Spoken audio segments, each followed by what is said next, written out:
Hi friends, welcome to Kannadathi home kitchen. ಎಲ್ಲರೂ ಹೇಗಿದ್ದೀರಾ? ಚೆನ್ನಾಗಿರಿ ಅಂತ ಭಾವಿಸ್ತೀನಿ. ನಾನಿವತ್ತು ಕಡಲೆಕಾಳು ಗ್ರೇವಿ ಮತ್ತು ಆಲೂ ಚಪಾತಿ ಮಾಡ್ತಾಯಿದ್ದೀನಿ. ಅದಕ್ಕೆ ಮೊದಲು ನೆನೆಸಿರೋಂಥ ಕಡಲೆಕಾಳು, ಅದಕ್ಕೆ ನಾನು ಅರ್ಧ ಕಪ್ ಕಡಲೆಕಾಳು ತೊಗೊಂಡಿದ್ದೀನಿ. 1 ಅವರ್ ನೆನೆಸಿಟ್ಟಿದ್ದೀನಿ. ಕಡಲೆಕಾಳು ನೆನೆಸೋದ್ರಿಂದ ಗ್ಯಾಸ್ಟ್ರಿಕ್ ಅದೇನೂ ಆಗೋದಿಲ್ಲ, ಹಾಗಾಗಿ ನೆನೆಸ್ಬಿಟ್ಟೆ ಒಂದು ವಿಸಿಲ್ ಕೂಗಿಸ್ಕೊಳ್ಳೋಣ. ಸಾಕು, ಒಂದು ವಿಸಿಲ್ ಆದರೆ ಸಾಕಾಗುತ್ತೆ. ನಾನು ಅದಕ್ಕೆ ಸ್ವಲ್ಪ ನೀರು ಹಾಕಿಬಿಟ್ಟು ಒಂದು ವಿಸಿಲ್ ಕೂಗಿಸ್ಕೊತೀನಿ. ಈಗ ಇದಕ್ಕೆ ಒಂದು ಚಿಟಿಕೆಯಷ್ಟು ಅರಿಶಿನ ಹಾಕೋಣ. ಅರಿಶಿನ ಹಾಕೋದ್ರಿಂದ ಬೇಗ ಬೇಯುತ್ತೆ. ನೋಡಿ, ಈ ಕಡೆ ಕಡಲೆಕಾಳು ಬೇಯೋಷ್ಟರಲ್ಲಿ ಆ ಕಡೆ ತರಕಾರಿ ಎಲ್ಲ ಹೆಚ್ಚಿಕೊಳ್ಳೋಣ. ಅದಕ್ಕೇನೇನು ಬೇಕಾಗುತ್ತೆ ಅಂತೇಳಿ ಅರ್ಧ ಕಪ್ಪಷ್ಟು ಕಾಯಿ ತುರಿ ತೊಗೊಂಡಿದ್ದೀನಿ, 1 ಟೊಮೆಟೊ ತೊಗೊಂಡಿದ್ದೀನಿ, 1 ಈರುಳ್ಳಿ, 1/4 ಇಂಚಷ್ಟು ಶುಂಠಿ, 4ರಿಂದ 5 ಎಸಳಷ್ಟು ಬೆಳ್ಳುಳ್ಳಿ, ಅಷ್ಟು ಸಾಕಾಗುತ್ತೆ. ಈರುಳ್ಳಿನ ಕಟ್ ಮಾಡ್ಕೊಳ್ಳೋಣ. ಚಿಕ್ಕದಾಗಿ ಕಟ್ ಮಾಡ್ಕೊಳ್ಳೋಣ. ಕೆಲವೊಬ್ಬರಿಗೆ ಸ್ವಲ್ಪ ದಪ್ಪ ಇದ್ದರೆ ಇಷ್ಟ ಆಗುತ್ತೆ, ಕೆಲವೊಬ್ಬರಿಗೆ ಚಿಕ್ಕದಿದ್ರೆ ಇಷ್ಟ ಆಗುತ್ತೆ. ಈರುಳ್ಳಿ ದಪ್ಪ ಇರೋದು ಬಾಯಲ್ಲಿ ಬರಬಾರ್ದು, ಹಾಗಾಗಿ ಚಿಕ್ಕದೇ ಕಟ್ ಮಾಡ್ಕೊಳ್ಳೋಣ.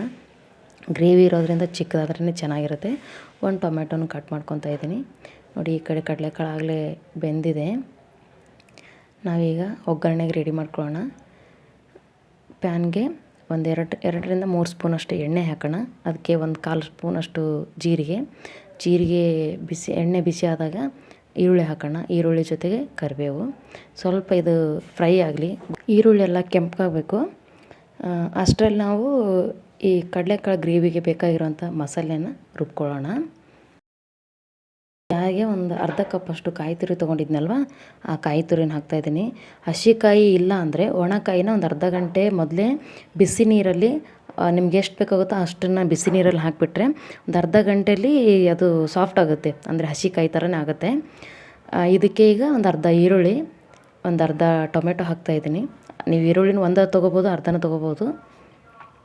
1/4 ಇಂಚಷ್ಟು ಶುಂಠಿ, 4-5 ಎಸಳು ಬೆಳ್ಳುಳ್ಳಿ ಹಾಕ್ತಾಯಿದ್ದೀನಿ. ಆಮೇಲೆ 1/4 ಇಂಚು ಚಕ್ಕೆ ಹಾಕ್ತಾಯಿದ್ದೀನಿ. 4ರಿಂದ 5 ಪೆಪ್ಪರ್ ಹಾಕ್ತಾಯಿದ್ದೀನಿ. ಇದು ಪೆಪ್ಪರ್ ನಿಮ್ಮ ಇಷ್ಟ, ಬೇಕಿದ್ದರೆ ಹಾಕೋಬೋದು, ಇಲ್ಲಾಂದರೆ ಬೇಡ, ಬಟ್ ಟೇಸ್ಟ್ ಚೆನ್ನಾಗಿರುತ್ತೆ ಹಾಕೋದ್ರಿಂದ. 1/4 ಸ್ಪೂನಷ್ಟು ಧನಿಯಾ ಹಾಕ್ತಾಯಿದ್ದೀನಿ. ನೆಕ್ಸ್ಟು 1/4 ಸ್ಪೂನಷ್ಟು ಜೀರಿಗೆ, 1 ಏಲಕ್ಕಿ, ಸಾಕಿಷ್ಟಾದರೆ. ಈಗ ಇದನ್ನು ಪೇಸ್ಟ್ ಥರ ರುಬ್ಕೊಳ್ಳೋಣ. ಫುಲ್ ಪೇಸ್ಟ್ ಆಗಬೇಕು, ತರಿತರಿಗಿರಬಾರ್ದು ಕಾಯಿ, ಯಾಕಂದರೆ ಕಾಯಿ ತರಿತರಿಗೆ ಇರುತ್ತೆ. ಫುಲ್ ಪೇಸ್ಟ್ ಆದರೆ ಚೆನ್ನಾಗಿರುತ್ತೆ. ಈ ಕಡೆ ನೋಡಿ, ಟೊಮೆಟೊನೂ ಹಾಕಿದ್ದೀನಿ, ಆಗಲೇ ಸಾಫ್ಟ್ ಆಗಿದೆ. ಈ ಕಡಲೆಕಾಳು ಬೆಂದಿರೋ ಅಂಥದ್ದು ಅದ್ರ ನೀರು ಇರ್ತಲ್ವ, ನೀರು ಸಮೇತನ ಹಾಕೋಣ. ಆ ನೀರೇನು ತೆಗಿಯೋದು ಬೇಡ, ಆ ನೀರು ಸಮೇತನ ಹಾಕಿ ಒಂದು 2ರಿಂದ 3 ನಿಮಿಷ ಬೇಯಿಸ್ಕೊಳ್ಳೋಣ. ಇದನ್ನು ಬೇಯಿಸೋದಕ್ಕೇನು ತುಂಬ ಟೈಮ್ ತೊಗೊಳ್ಳಲ್ಲ, ಯಾಕಂದರೆ ಕಡಲೆಕಾಳು ಆಲ್ರೆಡಿ 1 ಅವರ್ ನೆನೆಸಿದ್ದೀವಿ. ಆಮೇಲೆ 1 ವಿಸಿಲ್ ಆಗಿದೆ, ಹಾಗಾಗಿ ಬೇಗ ಆಗೋಗುತ್ತೆ. ಈ ಕಡೆ ನೋಡಿ, ಚಪಾತಿಗೆ ಬೇಯಿಸಿರೋಂಥ ಆಲೂಗಡ್ಡೆ ತೊಗೊತಾ ಇದ್ದೀನಿ. ಅದನ್ನು ಪೇಸ್ಟ್ ಥರ ಮಾಡಿ ಹಾಕೋಬೋದು, ನಾನು ತುರಿದ್ಬಿಟ್ಟು ಹಾಕ್ಕೊಂಡ್ರೆ ಚೆನ್ನಾಗಿರುತ್ತೆ ಅಂತ. ನೋಡಿ, 2 ಆಲೂಗಡ್ಡೆ ತೊಗೊಂಡಿದ್ದೀನಿ, ಅದನ್ನು ತುರಿದ್ಬಿಟ್ಟು ಹಾಕ್ಕೊಂಡಿದ್ದೀನಿ. ಅದಕ್ಕೆ ಗೋಧಿ ಹಿಟ್ಟು ನಿಮ್ಗೆ ಎಷ್ಟು ಬೇಕೋ ಅಷ್ಟು, ನಮಗೆ ರುಚಿ ತಕ್ಕಷ್ಟು ಉಪ್ಪನ್ನು ಹಾಕ್ಕೊಂಡಿದ್ದೀನಿ. ಮೇಲ್ಗಡೆ 2ರಿಂದ 3 ಸ್ಪೂನಷ್ಟು ಆಯಿಲು. ಈಗೆಲ್ಲನೂ ಒಂದು ಸಾರಿ ಚೆನ್ನಾಗಿ ಮಿಕ್ಸ್ ಮಾಡ್ಕೊಳ್ಳೋಣ, ಯಾಕಂದರೆ ಆಲೂಗಡ್ಡೆ ಎಲ್ಲ ಚಪಾತಿ ಹಿಟ್ಟು ಜೊತೆಗೆ ಚೆನ್ನಾಗಿ ಮಿಕ್ಸ್ ಆಗಬೇಕು. ನೋಡಿ, ನೀಟಾಗಿ ಮಿಕ್ಸ್ ಮಾಡ್ಕೊಳ್ಳೋಣ. ಉಪ್ಪು ಮತ್ತು ಆಲೂಗಡ್ಡೆ ಎಲ್ಲ ಗೋಧಿ ಹಿಟ್ಟಲ್ಲಿ ನೀಟಾಗಿ ಮಿಕ್ಸ್ ಆದರೆ ನೀರು ಹಾಕಿ ಕಲಿಸ್ಬಿಟ್ರೆ ಚೆನ್ನಾಗಿರುತ್ತೆ. ಇಲ್ಲಾಂದರೆ ಆಲೂಗಡ್ಡೆ ಅಲ್ಲೆಲ್ಲ ಉಳ್ಕೊಂಬಿಡುತ್ತೆ ಗಟ್ಟಿಯಾಗಿ. ಇವಾಗ ನೋಡಿ, ನೀರು ಎಷ್ಟು ಬೇಕೋ ಅಷ್ಟು ಸ್ವಲ್ಪನೇ ಹಾಕಿಬಿಟ್ಟು ನಾದ್ಕೋಬೇಕು. ಜಾಸ್ತಿ ಹಾಕಿದರೆ, ಯಾಕಂದರೆ ಆಲೂಗಡ್ಡೆ ಹಾಕಿರ್ತೀವಲ್ವ, ಹಾಗಾಗಿ ಅದು ಬೇಗ ಅಳಸಾಗೋ ಚಾನ್ಸಸ್ ಇರುತ್ತೆ. ನೀರು ಎಷ್ಟು ಬೇಕೋ ಅಷ್ಟನ್ನೇ ನೋಡಿ ಹಾಕ್ಕೋಬೇಕು. ನೋಡಿ, ಕಲಸಿನಿ, ರೆಡಿಯಾಗೋಯ್ತಿಟ್ಟು. ಸ್ವಲ್ಪ ಹೊತ್ತೊಂದು 5ರಿಂದ 10 ನಿಮಿಷ ನೆನೆಲಿ. ಈ ಕಡೆ ಗ್ರೇವಿ ಮಾಡ್ತಾಯಿದ್ವಲ್ಲ, ಗ್ರೇವಿಗೆ ರುಬ್ಬಿರೋ ಅಂಥದ್ದು ಮಸಾಲೆನ ಹಾಕ್ತಾಯಿದ್ದೀನಿ ಕಡಲೆಕಾಳಿಗೆ. ನೋಡಿ, ಚೆನ್ನಾಗಿ ಮಿಕ್ಸ್ ಮಾಡೋಣ. ನೋಡಿ, ಅದರಲ್ಲಿರೋ ನೀರನ್ನು ಕಡಿಮೆ ಆಗಿದೆ. ಈ ಗ್ರೇವಿ ಹಾಕಿರೋದ್ರಿಂದ ಚೆನ್ನಾಗಿ ಮಿಕ್ಸ್ ಮಾಡಿದರೆ 2ರಿಂದ 3 ನಿಮಿಷ ಚೆನ್ನಾಗಿ ಕುದೀಲಿ. ಈಗ ಮಿಕ್ಸಿ ಜಾರಲ್ಲಿ ಸ್ವಲ್ಪ ನೀರು ಹಾಕಿಬಿಟ್ಟು ಅದನ್ನು ಹಾಕ್ತಾಯಿದ್ದೀನಿ. ನೋಡಿ, ನೀರಂದರೆ ಇವಾಗಲೇ ನೀರು ಜಾಸ್ತಿ ಹಾಕೋದೇನು ಬೇಡ, ಯಾಕಂದರೆ ಮಸಾಲೆ ಎಲ್ಲ ಕಡಲೆಕಾಳು ಕುದಿಬೇಕು. ಕಡಲೆಕಾಳು ಜೊತೆಗೆ ಕುದ್ದಾಗ ಅದು ಮಸಾಲೆ ಎಲ್ಲ ಹೀರ್ಕೋಬೇಕು. ನೀರು ಜಾಸ್ತಿ ಹಾಕಿಬಿಟ್ರೆ ಕಡಲೆಕಾಳು ಮಸಾಲೆನೇ ಹಿಡಿಯಲ್ಲ, ಹಾಗಾಗಿ ಅದು ಗಟ್ಟಿ ಆಗುತ್ತೆ. ಕುದ್ಬಿಟ್ಟು ಗಟ್ಟಿ ಆದಮೇಲೆ ಬೇಕಾದಷ್ಟು ನೀರು ಹಾಕೋಬೋದು. ನೋಡಿ, ಗಟ್ಟಿ ಆಗ್ತಾ ಇದೆ. ಮೀಡಿಯಮ್ ಫ್ಲೇಮಲ್ಲಿ ಇಟ್ಟು ಕುದಿಸೋಣ. ಹೈ ಫ್ಲೇಮಲ್ಲಿ ಇಟ್ಟರೆ ಬೇಗ ಹೋಗುತ್ತೆ. ನೋಡಿ, ಈಗ ಗಟ್ಟಿಯಾಗಿದೆ. ಇದಕ್ಕೆ 1/4 ಸ್ಪೂನಷ್ಟು ಧನಿಯಾ ಪುಡಿ, 1 ಚಿಟಿಕೆಯಷ್ಟು ಅರಿಶಿನ ಹಾಕಿದ್ದೀನಿ. ಹಾಕಿಬಿಟ್ಟು ಚೆನ್ನಾಗಿ ಮಿಕ್ಸ್ ಕೊಡೋಣ. 1 ನಿಮಿಷ ಬೇಯಲಿ. ನಂತರ ಒಂದು 1/4 ಸ್ಪೂನಷ್ಟು ಕಾಶ್ಮೀರಿ ಚಿಲ್ಲಿ ಪೌಡ್ರು ಕಲರಿಗೋಸ್ಕರ. ಆಮೇಲೆ ನಾರ್ಮಲ್ ಒಂದು 1/4 ಸ್ಪೂನಷ್ಟು ನಾರ್ಮಲ್ ಖಾರದ ಪುಡಿ. ಆಮೇಲೆ ರುಚಿಗೆ ತಕ್ಕಷ್ಟು ಉಪ್ಪು ಹಾಕ್ಬಿಟ್ಟು ಚೆನ್ನಾಗಿ ಮಿಕ್ಸ್ ಮಾಡೋಣ. ನಿಮಗೆ ಖಾರ ಎಷ್ಟು ಬೇಕಾಗುತ್ತೋ ಅಷ್ಟು ಹಾಕ್ಕೋಬೋದು. ನಾನು ಕಡಿಮೆ ಹಾಕಿದ್ದೀನಿ. ನಿಮಗೆ ಜಾಸ್ತಿ ಬೇಕು ಅನ್ನೋರು ಜಾಸ್ತಿನೂ ಹಾಕ್ಕೋಬೋದು, ಚೆನ್ನಾಗಿರುತ್ತೆ. ಇಲ್ಲ ಹಸಿಮೆಣ್ಸಿಗೆ ಯೂಸ್ ಮಾಡ್ಕೋಬೋದು. ನಾನೇನು ಅದು ಯೂಸ್ ಮಾಡಿಲ್ಲ. ನೋಡಿ ಈಗ ಎಲ್ಲ ಗ್ರೇವಿ ಗಟ್ಟಿಯಾಗಿತ್ತು.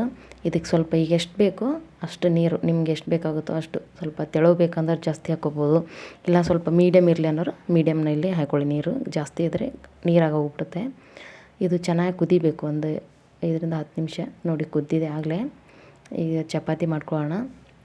ಆಲೂಗಡ್ಡೆ ಹಾಕಿರೋದ್ರಿಂದ ಚಪಾತಿ ತುಂಬ ಸಾಫ್ಟಾಗಿ ಬರುತ್ತೆ.